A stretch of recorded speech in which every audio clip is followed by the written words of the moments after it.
जशवानी, रायपुर, छत्तीसगढ़ से और आप देख रहे हैं हंगामा न्यूज। इस वक्त हम माना तूता मैदान में मौजूद है, जहां पर क्रिश्चियन समुदाय के ऊपर में एक बहुत बड़ी आपदा, विपत्ति जिसे हम कह सकते हैं, वो आ पड़ी है। इस वक्त सरकार ने एक बहुत बड़ा फैसला क्रिश्चियन समुदाय के लिए लिया है, जिसे आक्रोश में आकर आज यहाँ रायपुर, छत्तीसगढ़ के अंदर माना तूता मैदान में एक बहुत बड़ा आंदोलन जो है वो यहाँ पर जारी है। इसी आंदोलन में हम मौजूद है, कुछ तस्वीरें हम आपको दिखाएंगे। आप इन तस्वीरों में भी लगातार देख सकते हैं कि किस तरीके से छत्तीसगढ़ के अलग अलग कोनों से आए हुए लोग यहाँ पर मौजूद है। भारी मात्रा में लोग जो है वो इस जगह पर मौजूद है, इस प्रदर्शन में हिस्सा लिए हुए हैं। इन तस्वीरों में आप लगातार देख सकते हैं काफी लोग ऐसे भी हैं जो काफी दूर से यहाँ पर आए हैं और कुछ लोग जो है वो रायपुर के अंदर से ही है। लेकिन इन सब का मानना यही है कि सरकार ने जो फैसला लिया है वो गलत है, कहीं ना कहीं उसमें संशोधन होना चाहिए या सरकार को ये फैसला वापस लेना चाहिए। क्या कुछ पूरा मामला है, आइए क्रिश्चियन कम्युनिटी के कुछ लोगों से हम जुड़ते हैं और उनसे जानने की कोशिश करते हैं।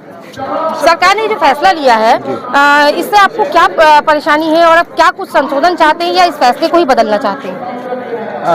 परेशानी इस बात की है कि ये कानून सिर्फ मसीहों और हमारे मुस्लिम भाइयों के लिए ऐसा लगता है, क्योंकि उसमें फादर लिखा हुआ है, मुल्ला लिखा गया है, पादरी लिखा गया है, ऐसे लोगों के लिए लिखा गया है जैसा लगता है कि इन्हीं कम्युनिटी के लिए है।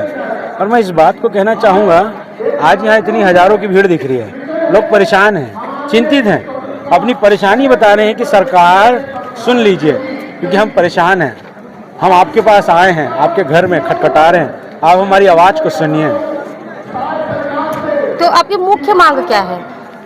मुख्य मांग ये है कि इस कानून को आप स्पष्ट कीजिए कि कैसा है। आप भी पढ़े होंगे, इसमें ये बहुत वाइड है। वाइड मतलब इसका प्रारूप बहुत बड़ा, इसमें अच्छे अच्छे लोग जो सही है वो भी आ जाएंगे। अब मान लो कोई व्यक्ति को आरोप लगाया जाता है, आरोप मुक्त होता है वो, लेकिन उस आरोप लगाने वाले का क्या? वो तो लगा के चला गया, वो परेशान रहेगा बेचारा। पहले दिन से वो अपराधी घोषित है, जिस दिन से उसमें आरोप लगा हुआ है। जी, ये जो आदेश आया है, क्या इसके लिए पहले आपने सरकार से बात करने की कोशिश की थी या सीधे आप लोग? देखिए, आप इस बात को समझिए, सरकार हमसे बात करेगी ना। पहले हमारे कुछ नेता होते, रिप्रेजेंटेटिव होते, उनसे बात करती, सलाह लेती, कोई नहीं, किसी से नहीं पूछा गया। यदि पूछा भी गया होगा तो हमको नहीं मालूम वो लोग कौन हैं। ऐसे जैसे देखिए आज हम सभा कर रहे हैं, हजारों की भीड़ है, ऐसा कुछ होता, कुछ तो होता।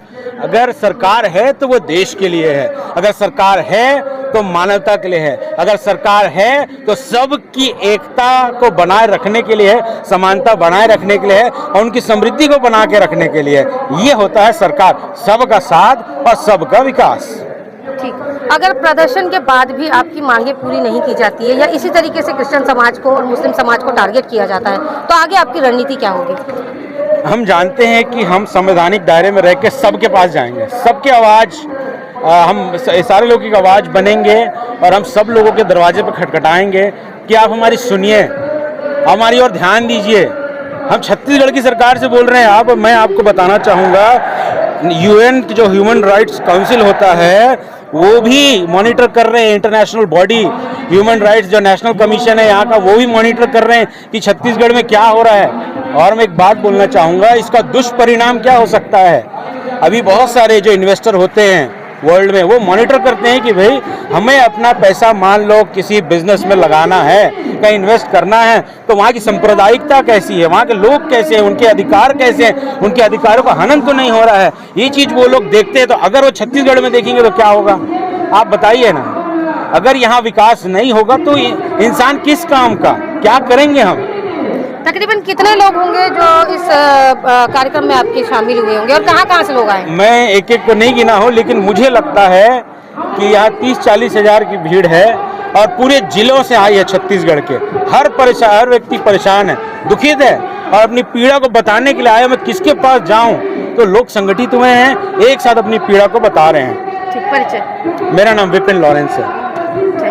हमारे साथ कुछ एक महिला भी यहाँ पर मौजूद है, इनसे भी जुड़ते हैं और आगे चर्चा करते हैं। और ये जो सरकार ने आदेश पारित किया है, तो क्या लगता है आपको इसका आपके समाज पर, आपकी धार्मिकता पर क्या असर पड़ने वाला है? जी, मैं आपके चैनल के माध्यम से बताना चाहती हूँ कि देखिए, ये हमारा संवैधानिक अधिकार है और हमें पूरी रीति से इस अधिकार को मिलना चाहिए, क्योंकि जब से हमारा देश आज़ाद हुआ है तो ये हमारे हित के लिए है। ठीक, और कुछ कहना चाहेंगे आप? कुछ ऐसा संदेश है जो आप सरकार तक पहुंचाना चाहेंगे?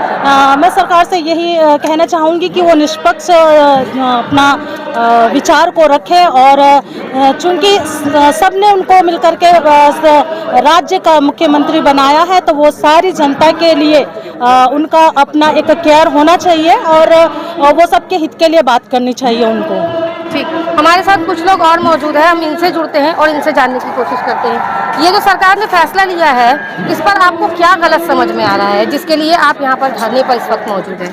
यहाँ पर देखा जाए, मतलब इस कानून के उससे लगता है कि ठीक से यहाँ पर हम अपनी बातों को नहीं रख सकते, बोल नहीं सकते, हमारे बोलने का अधिकार ही पूरा तरह से छीन लिया जा रहा है। ठीक।